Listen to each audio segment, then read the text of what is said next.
доверието си в банките, така поне изглежда статистиката на Българската народна банка.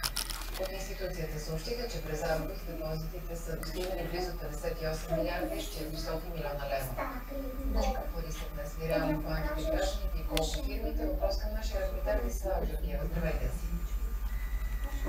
Добър вечер. През август на депозит в банките са вкарани над 1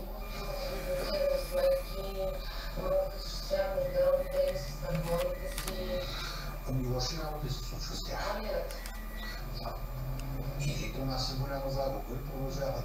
Сред тях е и Вера Кундова, загубила проект за 2 милиона лева. Ви вярвате ли толкова, че сте по-добре? Искам да вярвам, да живея, ако останала съм.